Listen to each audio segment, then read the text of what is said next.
Yeah. What else you got? Well, I found a great article, and this is from Lowell Lilly with Homeowners Financial Group.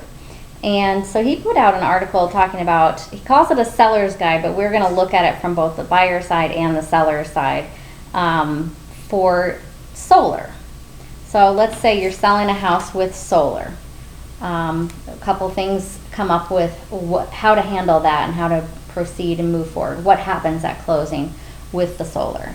And then, of course, if you're a buyer, what does it mean to you to buy a house with solar, and what questions should you be asking?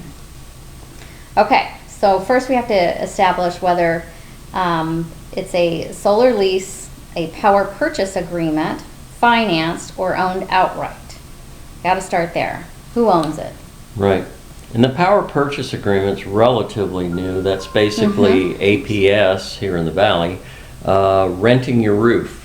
Yeah. And they put their own solar panels, their own system in, and then they give you a portion every month of whatever they generate. And I believe it's in the 30 to 40-ish range. Yeah. They'll kick back, that much of whatever they generate. Right. So that's what a power purchase agreement is. A lease is just exactly that. You don't own the panels. They're up there. It's leased equipment. So if in 20 years at the end of the lease, or maybe you have a shorter lease. I've never seen them longer than 20 years. 25. Oh, 25. Yeah, okay. I've seen 25s. 25. Yeah, for sure. So they can come and take them back. They can sell them to you at fair market value at 20-year-old system or 25-year-old system. So there's a couple different things that you have to look at in the lease. What happens at the end of the lease? And how does it transfer? And if it's financed, there's some questions that go along with that as well. So solar leases and solar PPAs, which is the power purchase agreement, are like leasing a car. You don't own the solar system, but you make monthly payments to use the system. Okay, so we usually, I don't have this highlighted for some reason, but we kind of navigate through that by looking through your agreement with you first. Yeah, the leases, one of the big red flags we look for is does it escalate? If it's a flat rate, that's pretty good. And then we look at the amount, of course. Is it reasonable, and are you going to get a good return on that monthly payment you're going to make? But if it escalates and just, it gets over $200, $250 by the end of the lease, you're not necessarily money ahead. Right. So we always try to take a look at those leases. And the solar system documents may also include a warranty of an owned system. So again, got to look at the actual agreement itself, even if it's a power purchase agreement, financed, owned outright, or a lease. Any of those things, you got to look at your agreement up front. So then if you're buying the home and it has solar on it, the question you may be asking is, will it be included, will the value of the solar system be included in the appraised value of the house? Get asked that all the time. How much does a solar system add to the value of my home? That's a good question. Good way to phrase it. So lease systems and the power purchase agreements are not considered in the appraised value, because the equipment is not yours. It's not owned. Sometimes the solar lease may be paid in full. Here's another caveat. Technically, still no value. However, buyers who appreciate solar and realize that the lease has already been paid off, even though an appraiser might not, because he doesn't know about what's going on in the background about it being paid off or not paid off. He just knows it's leased, so he's not giving it any value because it belongs to somebody else. But a buyer may perceive and appreciate that there is some value in having that solar system for the next 15 years covering their whole power bill, and it's already been paid off. The other advantage of that is you don't own it. So if the inverter goes out, that can be $2,000. It's the solar lease companies, and it's their responsibility to repair it. So there's actually an advantage when you look at it that way.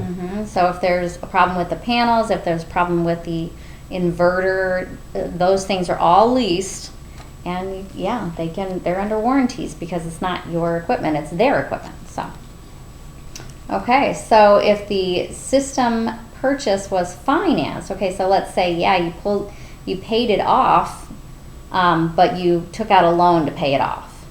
So it's a lease, but you've paid it off, so you're Well, doing no, everything to the lease if company. you bought the panels, Oh, right. if you bought the panels, but you took out a loan Oh, okay. to pay for those panels, then that kills the value. That's right. I got this confused again, even though we talked about it earlier.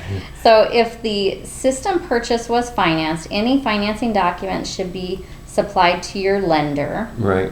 or the buyer in this case, to make sure it can be transferred free and clear. It is rare that the value can be considered, again, because there's a lien against it, Right, essentially. exactly. Yeah.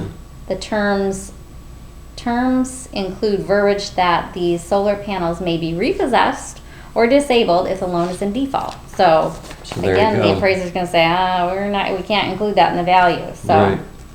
okay, so what other helpful information can you provide? Let's see, who is this coming from? This is coming from a seller standpoint. Your lender will need to know if the solar agreement or equipment is being transferred to the new owner. Yeah, okay. The transfer can take place in different ways. Two ways, of course, the leased or the PPA, the power purchase agreement. And all of those solar companies have their own transfer document, and they do it all the time, so once you put the request in, they know exactly what you're looking for. Yeah.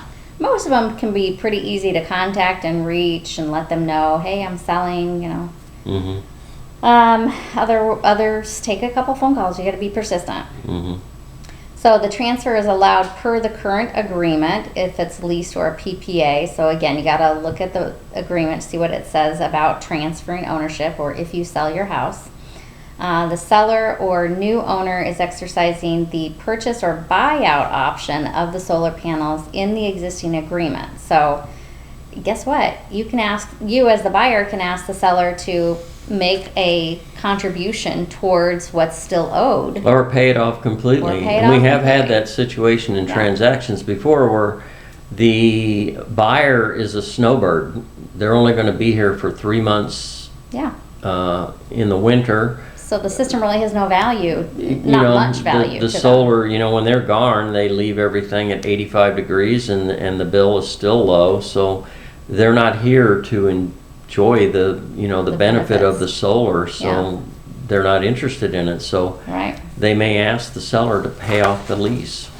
And that goes for a loan too. If the solar panels are financed in any way, you can still ask for a portion of it to be paid off, or it just transfers to the new buyer if the buyer can qualify for both the home and the solar. That's the other thing, buyers to Yeah. beware. If you're just barely qualifying for the purchase of the home, if you have to qualify for a lease, or as Julia referred, if there's a loan and the seller wants you to assume that loan, you have to qualify for that, and that may Qualify for both. put you beyond qualifying to buy the home. So Because what they'll do with that extra loan, the extra loan for the solar panels, is count that towards your debt to income ratio, right, and that could throw you off. could put you out of qualifying. So yeah. Stuff to think about. Lot to go, lot to cover when you're buying a home with a solar system on it. You definitely want to Yeah. know what's going on.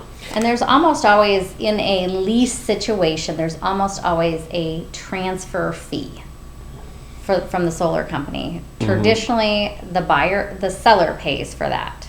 Traditionally, but not all the time. Everything's It's negotiable, so yeah, another. It's not a huge amount. I've seen like 250, I think, is kind of a common number, but who knows? Still. Again, you got to check your agreement. So. Yeah. Okay, moving on.